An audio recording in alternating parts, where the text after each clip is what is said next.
Hola a todos, mi nombre es Viviana Carballo, soy doctora de doctorado y el Hospital Franceira.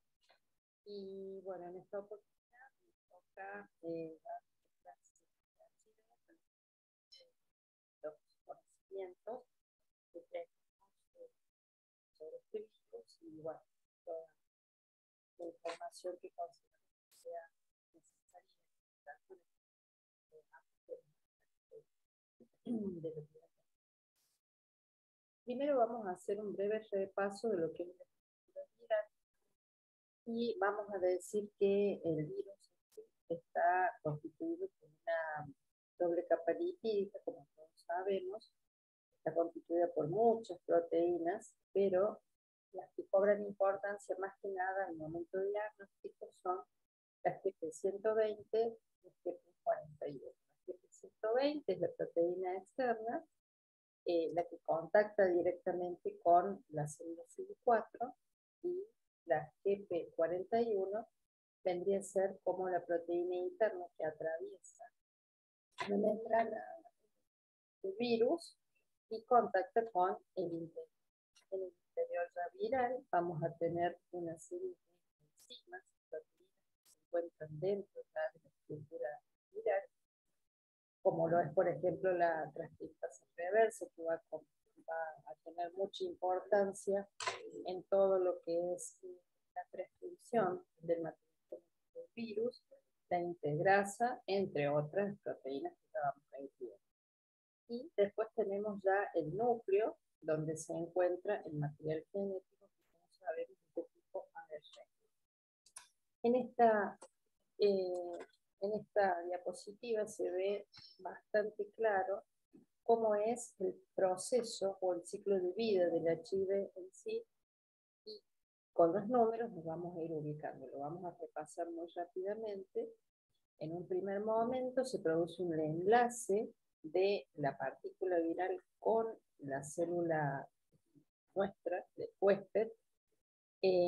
Nosotros en ese momento a esta primera etapa le llamamos fijación, en donde se produce la unión del CD4 con algunos receptores que se encuentran en la célula CD4, que son los CCR5, que van a importar a medida que vamos conociendo un poco más el tema del virus al momento del tratamiento, porque es uno de los puntos de acción donde podemos trabajar para poder dejar sin ingreso el virus a la célula. Después, una vez que el virus entra, se produce la fusión de la membrana. ¿Qué quiere decir esto? Membrana plasmática con membrana viral se hacen una, y de esa forma el virus libera en el interior de la célula del huésped todo el material que tiene en su interior. Esa es la etapa que nosotros llamamos fusión. Después pasamos a la tercera parte, en donde acá el virus ya liberado dentro del citoplasma de la célula huésped va a enfrentarse con la transcriptasa inversa. En este caso, la transcriptasa inversa del virus va a transformar el ARN viral en ADN dentro de la célula del huésped. En ese momento, toda la información genética que tenía el virus se transforma en ADN, y de esta forma pasamos a la etapa número 4, que es donde el virus ADN se integra al se integra al material genético propio de la célula huésped y como la palabra lo dice, se integra a nuestro material genético, y de esa forma se perpetúa en nuestro cuerpo. ¿Qué pasa después de eso? Una vez que ya está integrado, empieza a multiplicarse, se multiplica en sobremanera, se ensambla a otras proteínas y finalmente, a través de un proceso de gemación, sale al exterior ya en forma de virus maduro o infectado. Estas son las etapas del ciclo de vida del virus HIV. Esto, digamos, lo tenemos que conocer así a grandes rasgos para poder entender después dónde actúan las diferentes estructuras de los tratamientos antirretrovirales. Con respecto a los tipos de HIV, sabemos que hay dos tipos. Uno es el virus HIV de tipo 1, que es el que predomina en todo el mundo. Se estima que el 95% de las personas que viven con HIV tienen esta variedad. Y el HIV-2 se encuentra principalmente en África Occidental. Es un poco más, tiene una forma diferente del HIV-1, tanto genéticamente como dentro del comportamiento del cuerpo. Realmente, una vez que está en nuestro cuerpo, si bien el mecanismo de reproducción es el mismo, progresa mucho más lentamente y es un poco más resistente a algunas variedades de antirretrovirales.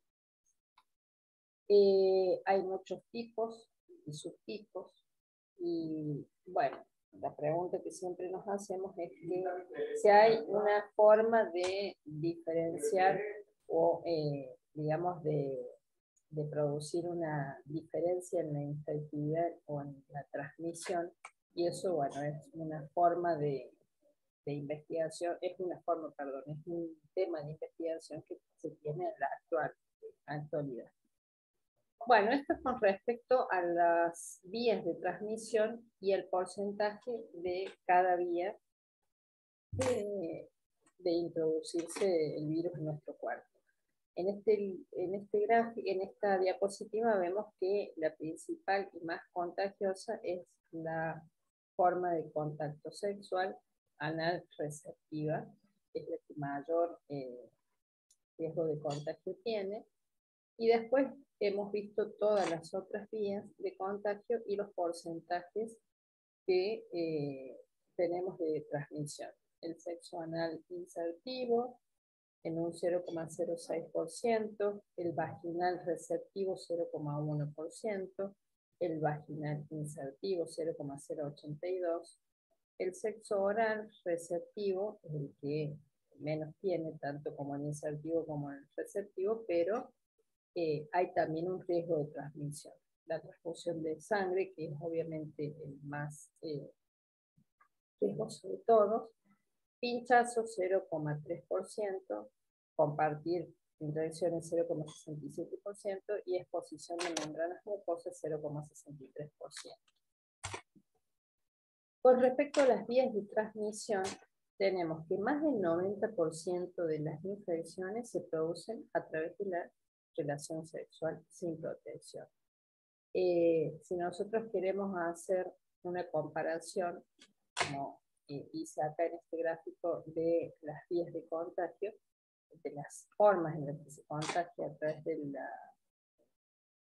la totalidad de las personas, tenemos que en varones, las relaciones sexuales con varones tienen un 46,9%, o sea, un 47% de transmisión, siendo las relaciones sexuales con mujeres un 43%. La transmisión perinatal un 1%, drogas inyectables 0,7% y de forma desconocida 8,2%.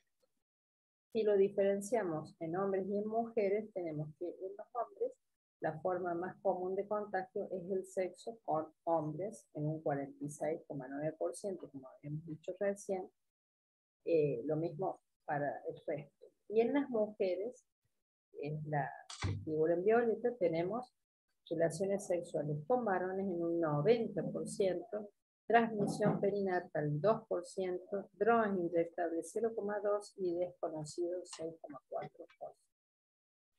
Esto es como para que tengamos una idea de las vías de transmisión. Este gráfico ya habla de lo que es las fases de la infección. Bueno, acá se tapa el título por el título de... Ahora sí ve bien. Las fases de la infección por el HIV. Tenemos acá un gráfico que nos expresa la replicación del virus en el tiempo y, bueno, no me... Ahí está. La replicación del virus en el tiempo desde el día 0 y hasta el día 100 de estar ya en nuestro cuerpo, cómo se va a reproducir en cuanto a los niveles de carga viral, y de esa forma nosotros vamos a ir viendo las distintas fases de la infección. Tenemos, bueno, ya le vamos a hablar un poquito más a medida que hagamos el pase de la clase. Con respecto a los métodos diagnósticos, ¿qué vamos a decir? Bueno, tenemos dos formas de diagnosticar el HIV. Uno es métodos indirectos y otro los métodos directos. Los métodos indirectos son los que van a detectar los anticuerpos que nuestro organismo elabora para poder defendernos. Estos son los test de ELISA, de primera, segunda, tercera y cuarta generación, que ya conocemos, y el test del Western Blot, que detecta los anticuerpos de tipo G. Y los métodos directos, que van a ser los que detectan directamente las partículas virales, que es el ADN proviral, que es el primero que se elabora. Después tenemos la PCR, buscando específicamente el material genético del HIV, y la carga viral, que determina el número de partículas virales que nosotros ya tenemos.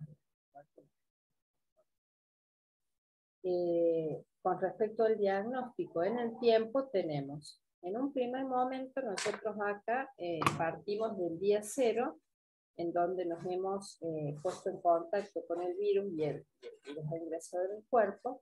Entonces, del día 0, nosotros hasta el día más o menos 11, 12, lo que vamos a tener es todo ese proceso que vimos al principio, donde va a hacer todo lo que es el ensamblaje del virus sobre la célula CD4,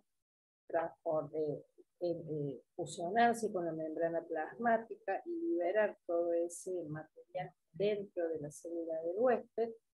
Y en ese periodo nosotros lo que vamos a empezar a detectar primeramente, antes que los anticuerpos, va a ser el ARN o ADN proviral. Es la etapa inicial, donde en esta primera etapa generalmente nosotros no tenemos anticuerpos, porque el cuerpo todavía no reacciona o está en la etapa en donde los está empezando a elaborar, ya conociendo la presencia de los virus dentro de la célula. Después, lo que empezamos a detectar desde el día 13 en adelante es el famoso antígeno P24, que es el que figura acá, no funciona bien el mouse, el P24, a partir del día 15 en adelante, y a partir de ahí, una vez que ya se expuso el antígeno, empezamos a detectar ya los anticuerpos por los test de cuarta generación, que son los que contamos en la actualidad, que ahí ya detectamos las dos cosas, el antígeno y el anticuerpo contra este PP24. A pesar de que nosotros ya no trabajamos con los test de tercera, segunda y primera generación, es importante que conozcamos que desde el día 15 aproximadamente en adelante, ya nosotros contamos con los anticuerpos. Entonces es por eso que el famoso periodo de ventana, que antes era de hasta 6 meses, se ha reducido a este tiempo de 2 semanas, porque justamente estos test, que son los últimos que están en el mercado y que son los más sensibles, ya detectan tanto los anticuerpos como los antígenos. Bueno, vamos a seguir con las diapositivas y vamos a las etapas de la infección. La primera que se presenta es lo que nosotros conocemos como síndrome retroviral agudo. Ahí tenemos que en un 50-90% de los pacientes que lo presentan se va a dar en la primera semana y las 6 semanas de la exposición del virus en el cuerpo, o sea, desde la primera semana en donde ingresa el virus y hasta la sexta semana puede llegar a producirse. Tiene una clínica que es totalmente inespecífica, pero en el 96% de los pacientes que lo presentaron se dio la fiebre, en un 74% hay ganglios, adenopatías, un 70% se comportó como una faringitis, Un síndrome mononucleosiforme sabemos que es lo más común que se presenta y lo mismo que el rash famoso que uniforme, si lo acá en un 70% de los pacientes.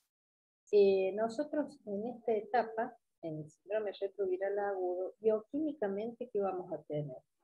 Un número que generalmente disminuye drásticamente del CD4 y esto lo hace de modo transitorio. ¿Qué quiere decir? Que como nosotros sabemos que en esta primera etapa el virus entró, todos los CD4 han expuesto sus receptores, el virus se ha adaptado, se ha ensamblado como habíamos visto en las diapositivas del principio, y esto va a hacer que el virus empiece a producir su acción, se vaya destruyendo, y este es el motivo por el cual en el síndrome retroviral agudo podemos tener un drástico descenso de los CD4.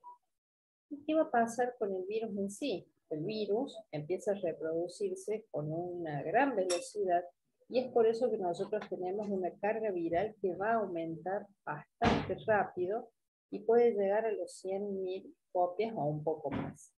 El número de linfocitos CD8 generalmente aumenta porque va como suplir el gran descenso que tienen los CD4 y esto es lo que podemos ver a nivel bioquímico que sucede en las primeras etapas, en el síndrome retroviral agudo.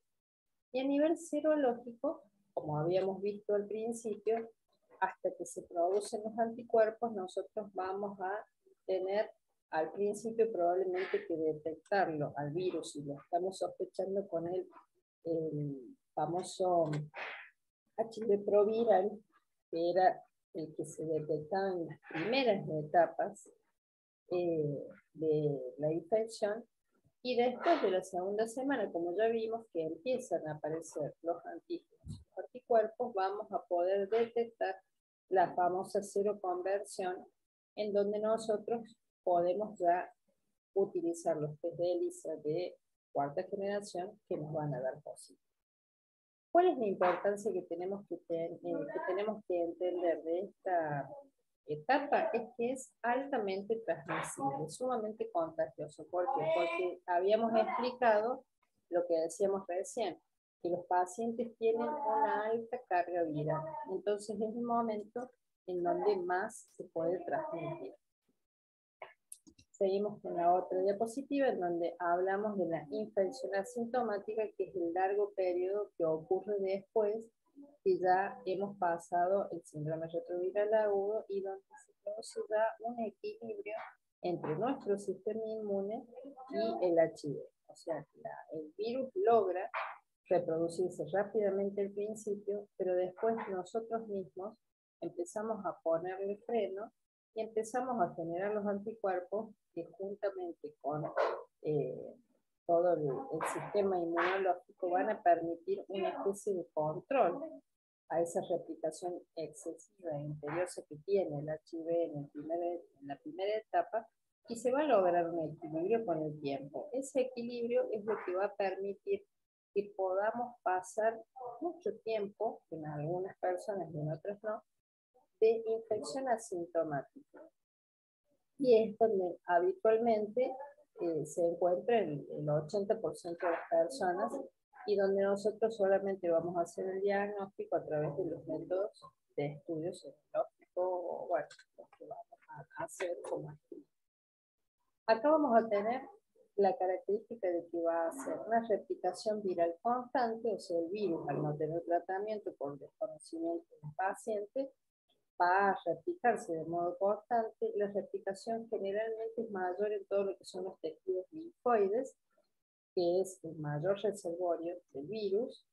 Tiene una vida media plasmática de aproximadamente 6 horas, que a pesar de que hay un intenso recambio de linfocitos CD4, este va a seguir disminuyendo. Y a lo largo del año nosotros podemos tener un descenso de entre 50 células anuales. Más o menos es el 30 o 90 el rango en el que se da esta disminución y empieza a aumentar progresivamente la carga viral. La clínica típica que presentan los pacientes si la tienen es una linfadenopatía generalmente crónica o pasan totalmente asintomáticos y el tiempo promedio es de 5 a 11 años. En esta etapa nosotros vamos a ver distintos comportamientos de los pacientes. Por ejemplo, podemos ver los pacientes que tienen progresión rápida, que son aquellos que en 5 años generalmente presentan cargas virales elevadas. Al haber más virus, obviamente vamos a tener una rápida caída de los CD4 y vamos a empezar a tener manifestaciones de inmunodeficiencia, claramente porque vamos a empezar a contar cada vez con menos CD4 y justamente nuestro sistema inmune va a empeorar, o sea, va a estar deficiente y vamos a presentar. Después tenemos los progresores típicos, que son los que tienen CD4 bajos y cargas virales altas, y generalmente en 7 a 10 años pueden tener una, digamos, una rápida progresión del HIV, pero generalmente se mantienen estables. Y después tenemos los pacientes que se llaman no progresores, que son los que permanecen estables y asintomáticos por largo periodo de tiempo. En este caso vamos a tener los CD4 normales y pueden llegar a tener una progresión de este tipo durante 10 a 15 años. ¿Cierto? Generalmente tienen cargas virales bajas, la arquitectura de los ganglios linfáticos se conserva, tienen una importante actividad citolítica de los CD8, está aumentada y eso les permite mantenerse como progresores lentos, y generalmente el virus no forma el sincitio, tienen tanta, digamos, capacidad, o sea, tienen capacidad de replicación, pero no es tanta, y hay una importante respuesta del propio paciente para ponerle un freno al virus. Ese es el comportamiento que generalmente podemos tener a lo largo de los años en los 3 tipos de casos. Y finalmente, vamos a llegar a lo que se llama la infección avanzada por el HIV, o sea, la etapa de SIDA. Ahí directamente ya se produce una destrucción parcial o total del sistema inmunológico y vamos a tener lo que se llaman todo lo que son, vamos a tener infecciones y neoplasias como principales protagonistas de enfermedades en esta etapa del ciclo de vida de la chica. Acá generalmente los CD4 de los pacientes caen por debajo de 200 células, empiezan a aparecer las infecciones y las enfermedades marcadoras de las cuales estamos hablando en este momento. Primeramente vamos a tener las más características, que es la candidiasis oral y esofágica. Podemos llegar a tener tuberculosis, puede ser pulmonar o extrapulmonar, neumonía por neumocitis viroresis, toxoplasmosis, que puede ser principalmente cerebral, etc. Generalmente en esta etapa el paciente tiene menos de 100 o 50 CD4 y generalmente los mayores, digamos, las infecciones que se presentan mayormente es el citomegalovirus, el meningitis por criptococo, entre otros, ¿cierto? Y me falta poner ahí la leucocitopatía. Es como que nosotros tenemos que ver que de acuerdo al recuento de CD4 son las infecciones más comunes, o sea, de acuerdo al recuento que encontremos en el laboratorio de CD4 es lo que tenemos que ir pensando como posibilidades de infecciones o enfermedades que van a empezar. Es importante que nosotros podamos definir lo que es el SIDA inmunológico y el SIDA clínico.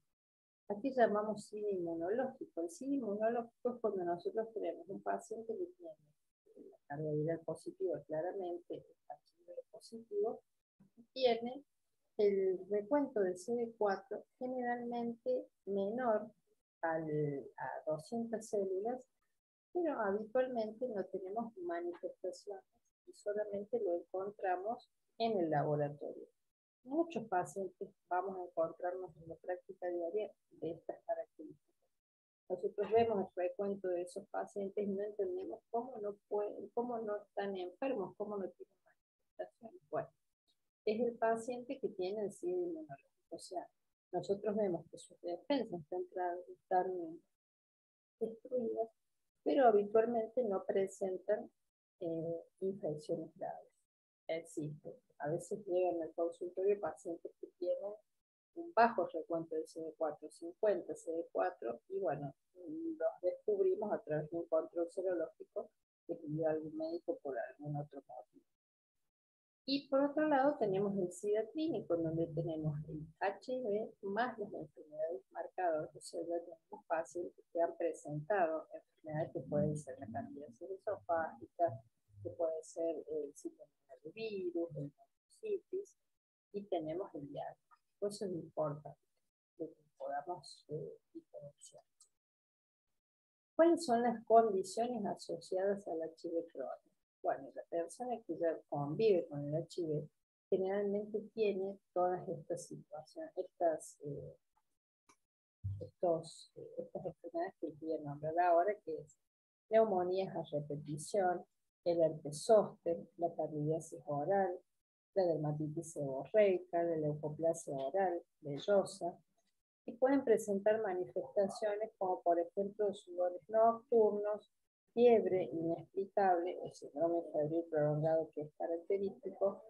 Habitualmente tienen una pérdida inexplicable de peso y hacen el famoso síndrome consultivo, en donde nosotros vamos a ver que una persona, a pesar de que se alimenta y come, probablemente pierde el peso de forma inexplicable. Generalmente es rápido el descenso de peso, más de 10 kilos, 2 meses, y el paciente empieza a notar que se encuentra más asténico, más decaído, que no responde en sus tareas laborales, deterioro cognitivo.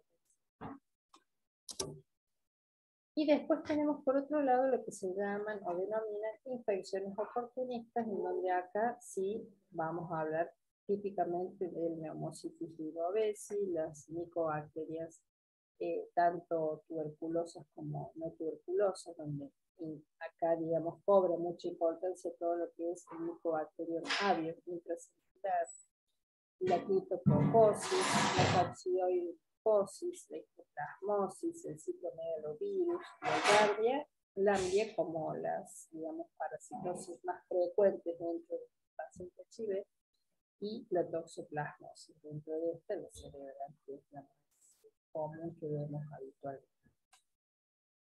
Esta es la clasificación que hace el CDC desde el año 1993 y que la usamos en la actualidad, y que básicamente nos habla de que existen tres categorías clínicas en el tres categorías clínicas de acuerdo a claramente las manifestaciones clínicas que presenta el paciente, y ahí las podemos diferenciar. La categoría clínica A vendría a estar incluido acá el síndrome retroviral agudo, la infección asintomática por HIV y la linfoadenopatía generalizada persistente. Después tenemos la categoría B. Acá vamos a tener todas estas que se encuentran acá. Muchas pueden estar puestas, pero estas serían las que más comúnmente encontramos. Candidiasis orofaringea, candidiasis vulvovaginal persistente. Vamos a ver el síndrome febril prolongado, el síndrome consultivo, que es este que les hablaba recién, de la pérdida de peso por más de un mes de duración.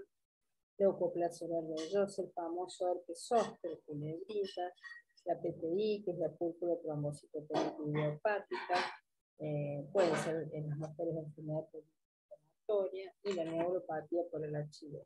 Y después en la categoría clínica C vamos a tener también muchas de las anteriores, pero otras que son más, que se suman a esta clasificación, que es por ejemplo la encefalopatía o demencia por HIV, las criptococosis extrapulmonares, el linfoma no Hodgkin, el Burkitt, el linfoma cerebral primario, las infecciones por micobacteriosis por MAC, por Mycobacterium gansacii, de otras micobacterias, y la famosa LEM, que es la leucoencefalopatía multifocal progresiva.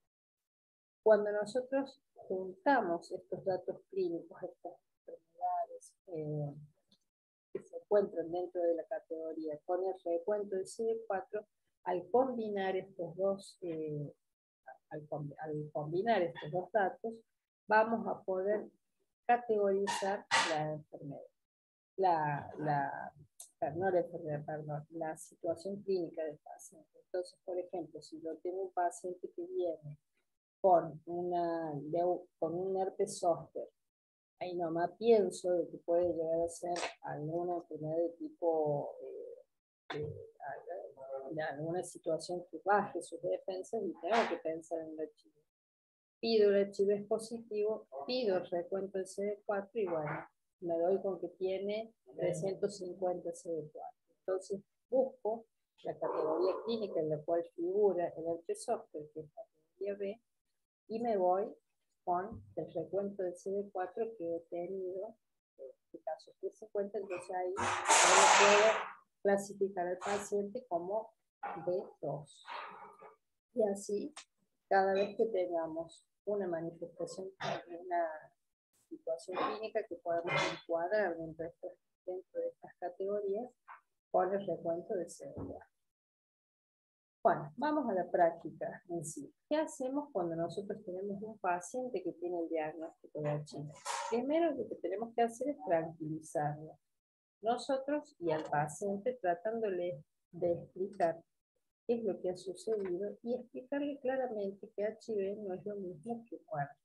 Esta es la clave de la primera consulta que nosotros tenemos con el paciente. Nosotros sabemos que en el año 2022 no tenemos una cura, pero sí tenemos una posibilidad de un total control de la infección. ¿Sí? El paciente que tiene HIV puede llevar una vida totalmente normal si su carga viral es indetectable, y con esto nosotros vamos a poder lograr tener una restitución parcial o total de su sistema inmunológico. El paciente que tiene HIV va a tener una posibilidad de tener una sexualidad plena, de procrear, de envejecer. O sea que es importante que hablemos en esta primera etapa con el paciente y podamos explicar todas estas cosas. Y tenemos que explicarle que la solución la tiene el mismo paciente en sus manos, y que es la responsabilidad de tomar diariamente el tratamiento antirretroviral. Entonces, eso es sumamente importante para que nosotros podamos ayudarlo al paciente y el paciente pueda tener una vida normal. ¿Qué le vamos a pedir al paciente? Bueno, estudios básicos, que sería el recuento del CD4 para poder nosotros hacer lo que recién les decía, que era estadificarlo, pedir la carga viral para saber simplemente cómo arrancamos, porque, digamos, podemos encontrarnos con pacientes que tienen cargas virales sumamente altas o pacientes que tienen cargas virales, digamos, nunca va a ser normal, porque obviamente nosotros no tenemos que tener una carga viral presente, pero quizás nos encontramos con cargas virales bajas y bueno, es digamos una posibilidad de lo que nos vamos a encontrar en la práctica cotidiana. Tenemos que pedirlo para saber cómo arrancamos en el momento de hacer el diagnóstico y en el momento en que el paciente va a empezar a tomar el tratamiento. Hay que pedir un perfil lipídico para poder seleccionar también, como ya vamos a hablar, el tratamiento antirretroviral mejor para el paciente, el que menos efectos colaterales tenga. Un perfil tiroideo que siempre nos va a ayudar a ver que no tenga otras patologías también. Función renal, hepatograma. Hay que pedir serologías para conocer cuáles son las infecciones que ha tenido el paciente que van a tomar relevancia a futuro, como es, por ejemplo, la hepatitis B, todo lo que es el control serológico de hepatitis B, de hepatitis C, hepatitis A, toxoplasmosis, citomegalovirus, Epstein-Barr, Chagas, etc. Hay que pedirle CPK y LDH, es importante. Ahora no tanto, pero en una primera etapa donde nosotros usábamos antirretrovirales que podían llegar a producir afecciones celulares, hepáticas y de todo índole, era importante tener los valores basales con los cuales nosotros arrancamos y después los controlamos al tiempo.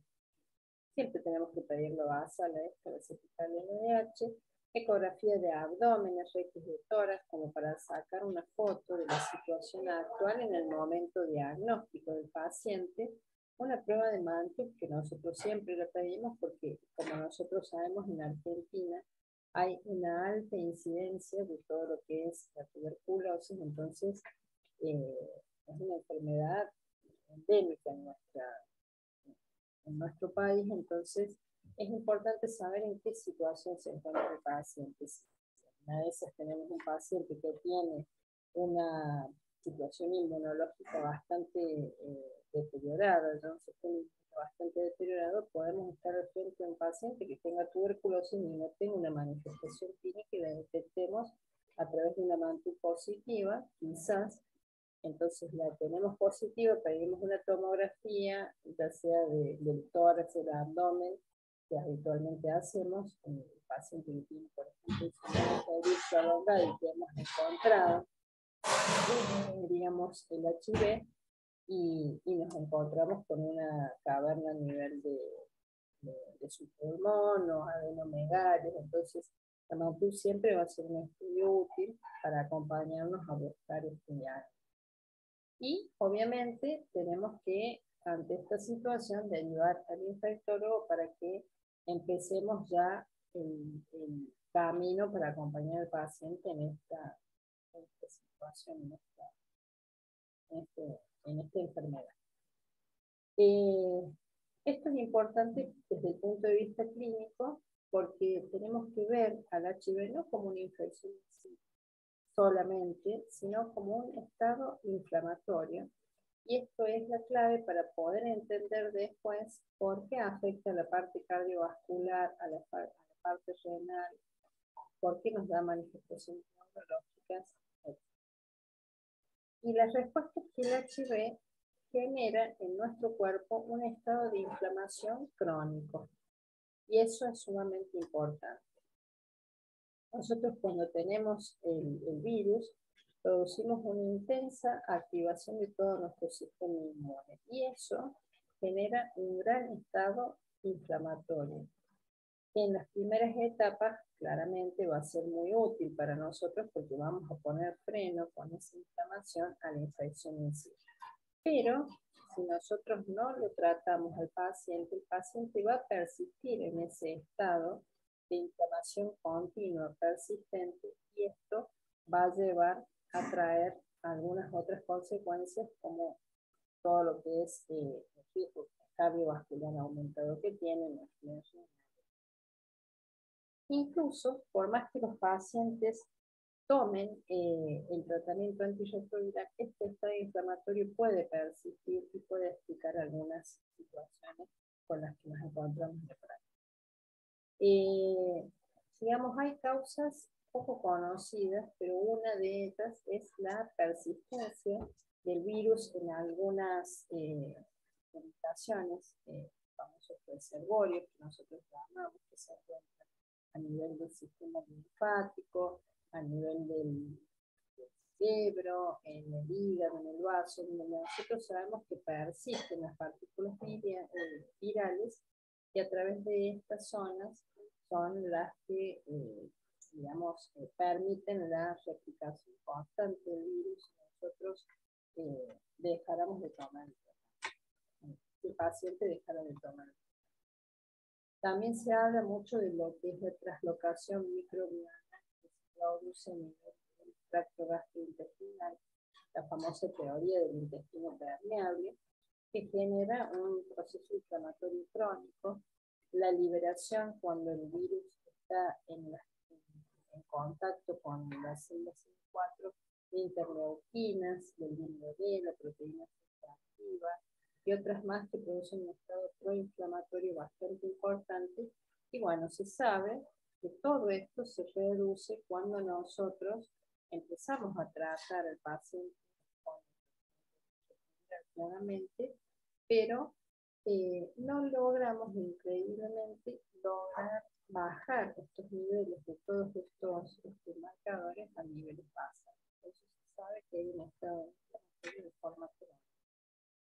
Y obviamente si nosotros no lo tratamos, esto se hace mucho más, más importante y se queda lo que llamamos este estado inflamatorio es lo que, si persiste, puede llevar a tener la enfermedad cardiovascular, la enfermedad ósea, la renal, hepática.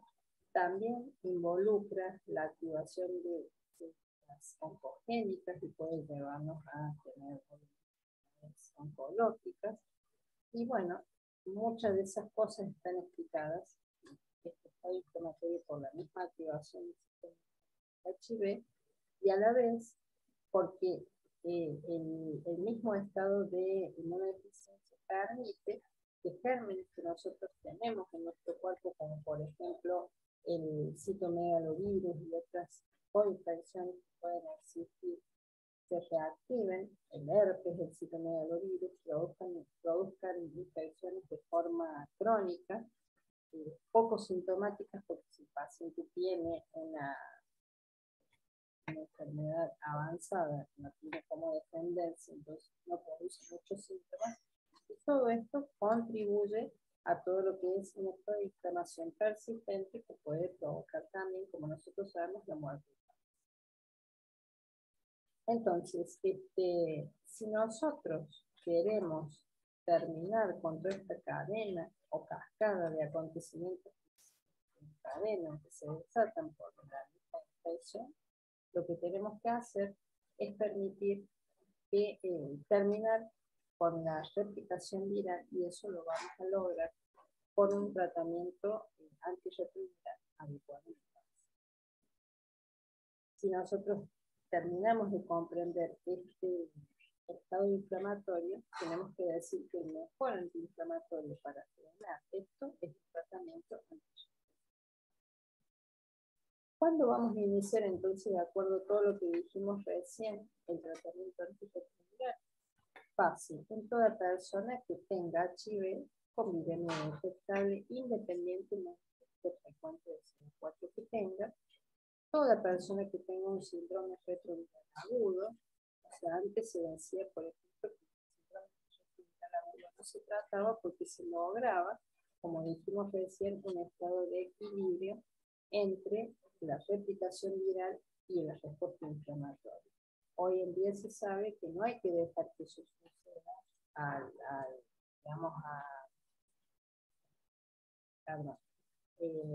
digamos, eso va a suceder, pero nosotros podemos intervenir si nosotros hemos detectado un paciente de síndrome retroviral agudo. Hay que tratarlo y evitar que el virus se siga reproduciendo y produzca la destrucción del sistema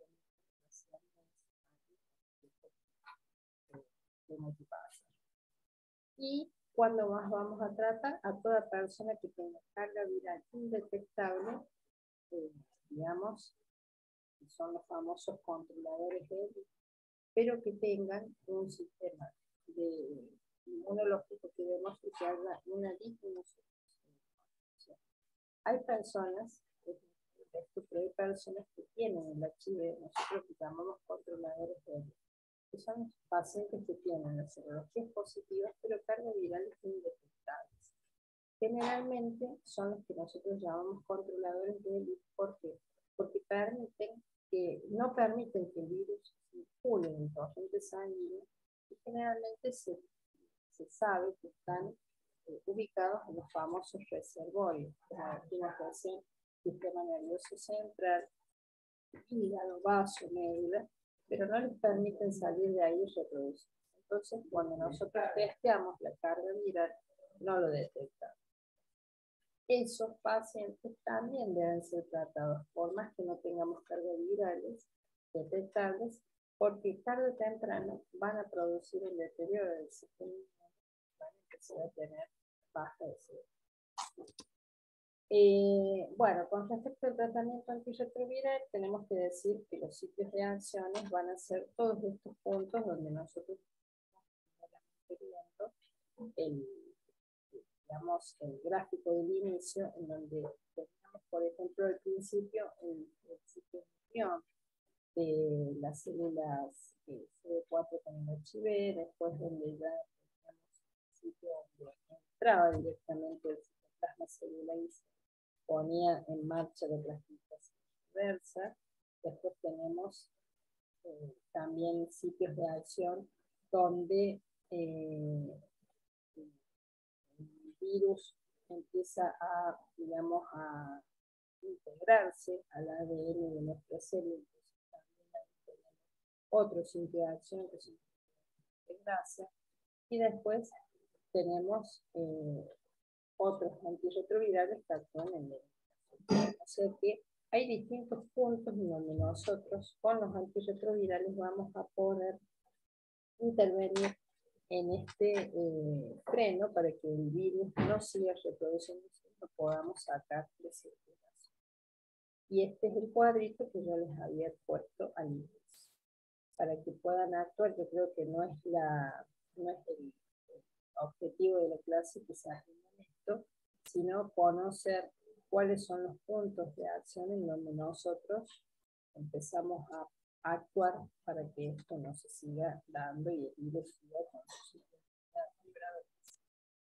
Es por eso que hay grupos de antirretrovirales y tenemos, por ejemplo, los inhibidores de la transcriptasa inversa, los famosos, los que se hicieron famosos al principio, principalmente, que eran, por ejemplo, la silomurina, la galimurina, y los de última generación, como por ejemplo la emtricitabina y el que son los, perdón, ahí veo que está abacavir, ¿no?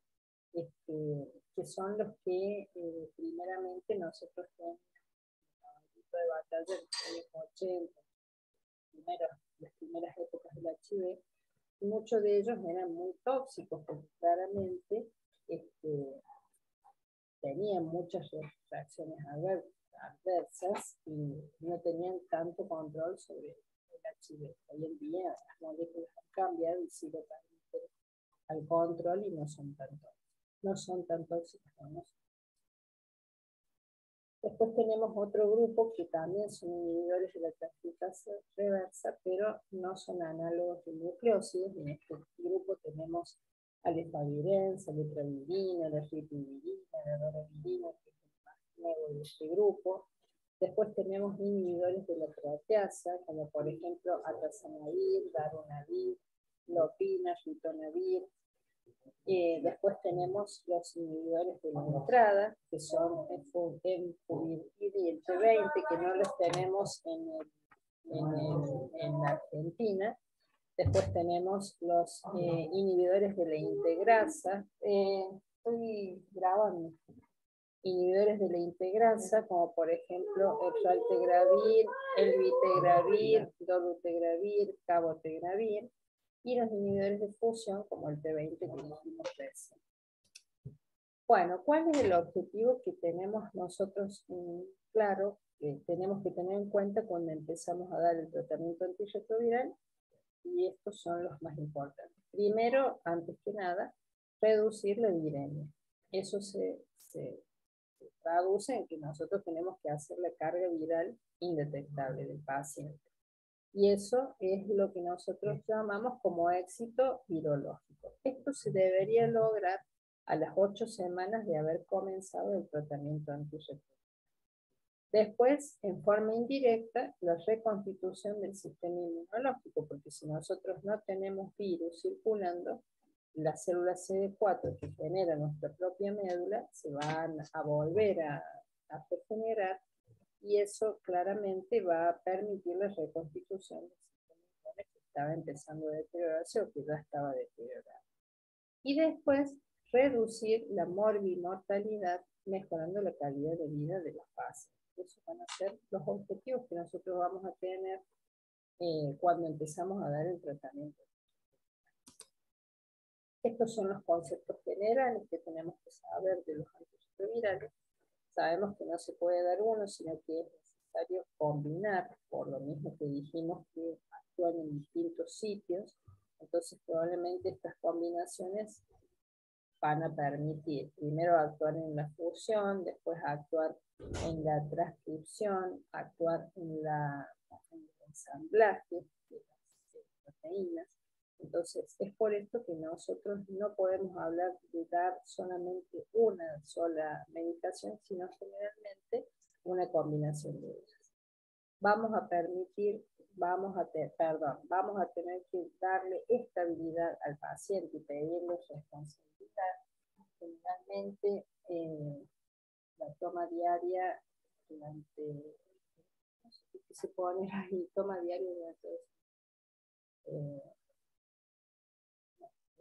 ahí creo que me he confundido, lograr estabilidad, digamos, y responsabilidad en la toma de la medicación, lograr la adherencia, estamos, para hacer que el paciente se adhiera al tratamiento, tratando de antirretrovirales que sean prácticos, que sean, digamos, tolerables en la vida del paciente, y tratar de medir nosotros cómo se adhiere ese paciente, cómo nosotros sabemos que el paciente es adherente. Bueno, nosotros vamos a tener que medir la carga viral del paciente. ¿Cómo vamos a saber que está bien? Cuando nosotros después de las 8 semanas, generalmente empezamos a lograr la indetectabilidad y que esto se mantenga en el tiempo. Al menos nosotros le tenemos que hacer 2 mediciones del paciente y en esas 2 mediciones tienen que mantenerse, ¿cierto? Y lograr lo que nosotros llamamos la supresión viral con cargas virales que sean inferiores al límite de detección, o sea, al umbral de detección. Cuando nosotros no logramos eso, a eso le llamamos fracaso terapéutico. Nosotros no logramos que el paciente sea indetectable y generalmente tiene cargas virales altas, mayores a 1000. Bueno, nosotros sabemos que esto es sumamente importante que lo sepan y lo entiendan los pacientes, que es indetectable, es intransmisible. Esto quiere decir que nosotros, si logramos que un paciente controle su carga viral y se haga indetectable, ese paciente no va a contagiar a los demás. O sea que va a ser intransmisible el HIV que él. Entonces, eso es sumamente importante que sea entendido por el paciente y transmitido en su comunidad, porque generalmente hay como cierta, digamos, como cierto tabú o cierto miedo a la hora de mantener las relaciones más en la vida de pareja cuando uno de los dos es positivo. Esto es importante al momento de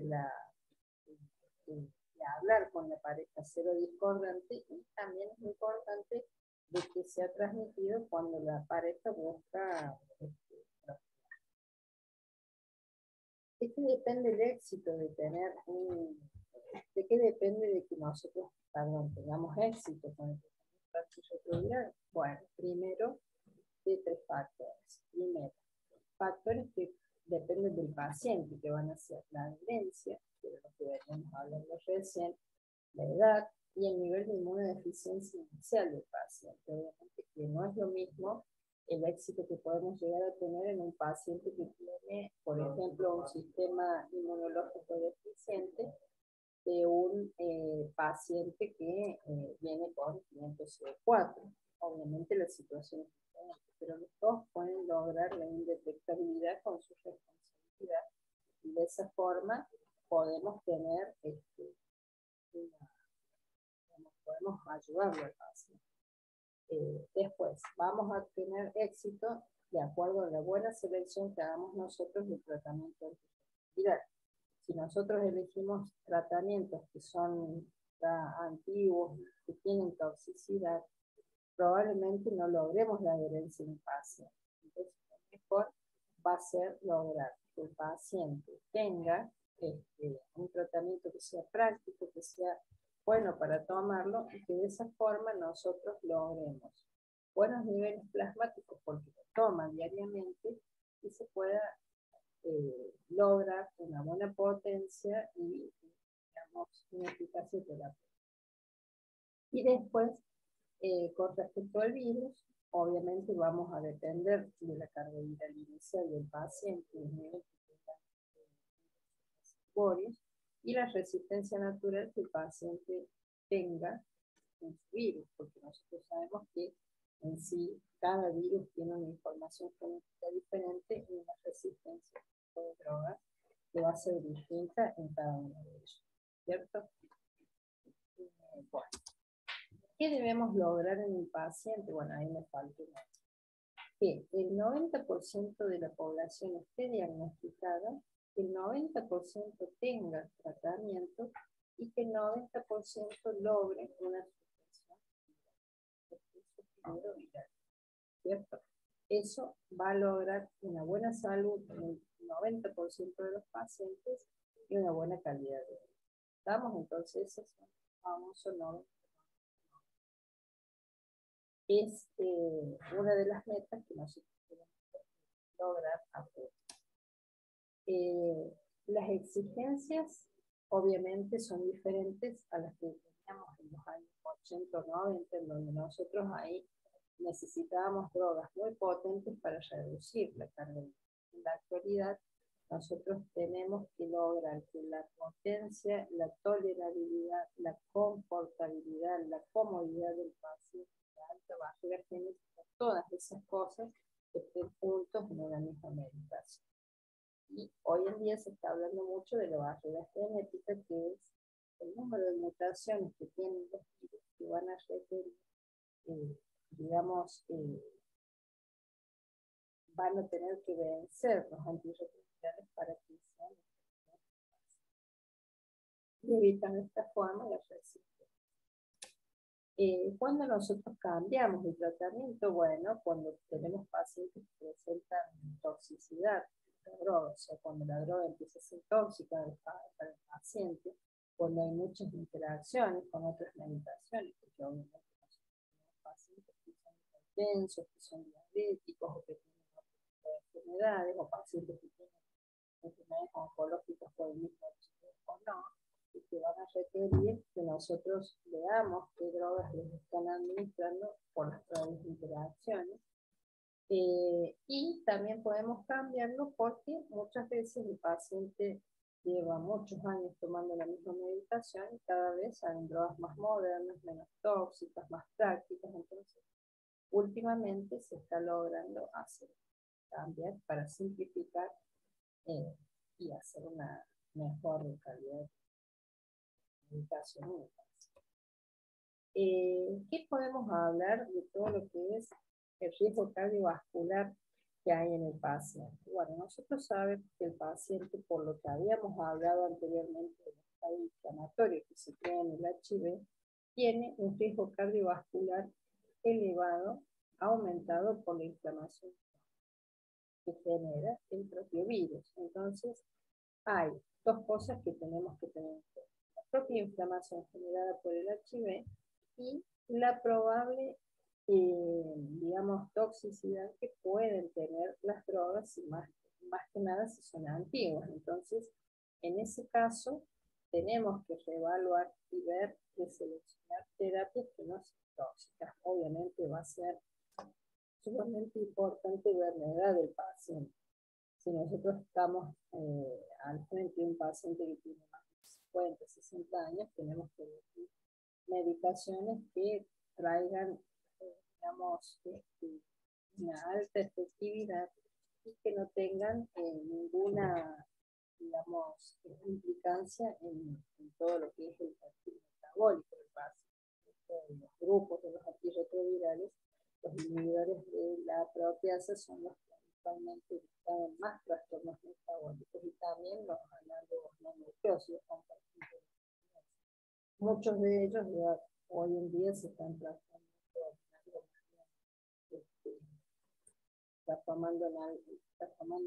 se están dejando de utilizar porque hoy en día hay muchas modernas que no tienen este efecto secundario. Quiero decir así. Y teníamos que siempre, en la práctica, valorar y hacer una buena evaluación del riesgo cardiovascular que tiene cada paciente para seleccionar mejor la terapia. Después tenemos que hablar también de las vacunas que le tenemos que dar al paciente, que son importantes. Nosotros sabemos que siempre cuando viene un paciente a Chile tenemos que pedirle el carnet de vacunas, que es algo que no tengamos, y si no lo tenemos, empezarlo de cero. Hay que darle todas estas vacunas que es la doble adultos, hay que ver que el paciente no tiene los anticuerpos para la hepatitis B, debe recibir las 3 dosis, administradas como lo dice el calendario, el mes 0, 1 y 6 meses. Hay que controlar las respuestas del paciente de anticuerpos después de haber completado el esquema de vacunación completo. Hay que ponerle la vacuna para el neumococo de forma completa, la Prevnar 13 y la Pneumo 23. Esta última con un refuerzo 5 años después y un nuevo refuerzo cuando el paciente tiene más de 65 años. Primero se debe colocar, si no tiene ninguna de las dos, la Prevnar 13 y después de 2 meses, si la inmunodeficiencia que tiene el paciente es importante, hacer la P23. Todos los años en el otoño debe colocarse la vacuna contra la influenza. Tiene que ponerse también, si no tiene cuerpos, la vacuna de la hepatitis A, conociendo de que son 2 dosis, una de 0 y otra de 6 meses, y hay que descartar claramente que no tenga previa. Hay que recomendar ponerse la vacuna del HPV, cuadrivalente, que es actual, y conocer que son 3 dosis, uno en día 0, otro a los 2 meses y a los 6. Y es una vacuna que hoy en día estamos mucho, porque sabemos que si bien hay muchos pacientes que están en un estado de control que ya tienen HIV, el HPV, se evita todo lo que es el cáncer, o el cáncer de ano, el cáncer de seno y el cáncer de seno, inducido por los variantes oncogénicas. Hay que ponerle la vacuna para el neumococo, es una indicación no obligatoria, pero debe considerarse. Y tenemos que tener en cuenta que, si bien hay vacunas que tenemos que buscar, tenemos que tener, digamos, precaución cuando son vacunas con virus atenuados y los pacientes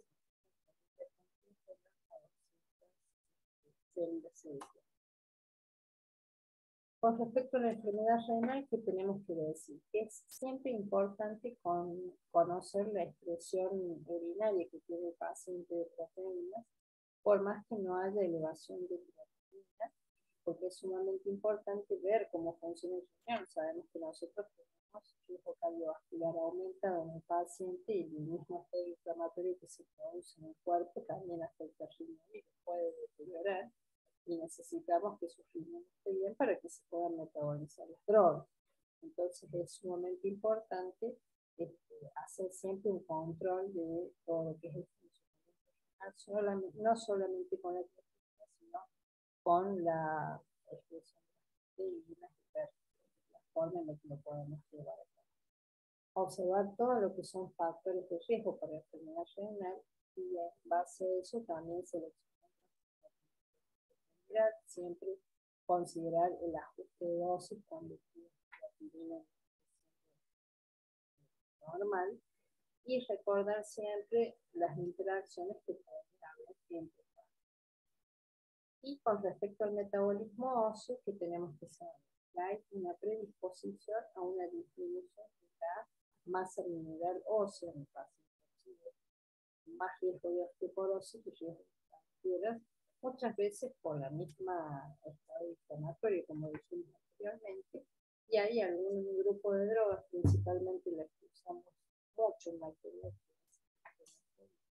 que pueden llegar a producir un cierto grado de desmineralización ósea. Entonces es sumamente importante que nosotros tengamos en cuenta cómo se alimenta el paciente, ingiera lácteos, y cuando obviamente estemos delante de pacientes más de 5 años, si no puede considerar solicitar la citometría ósea, la tasa de fósforo, de calcio, y también todo lo que corresponde hacer a todo lo que es el metabolismo fosfatado. Sabemos que los pacientes HIV tienen 4 veces más riesgo de desarrollar osteoporosis por estos motivos. Entonces, con este objetivo tenemos que tratar de determinar el riesgo de metabolismo a alturas y actuar en consecuencia.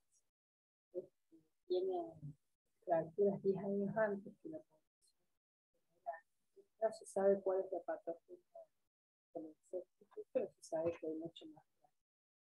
Entonces siempre tenemos que considerar todos estos aspectos del paciente, porque forma parte de la atención que le da. Y bueno, eso ha sido toda la clase.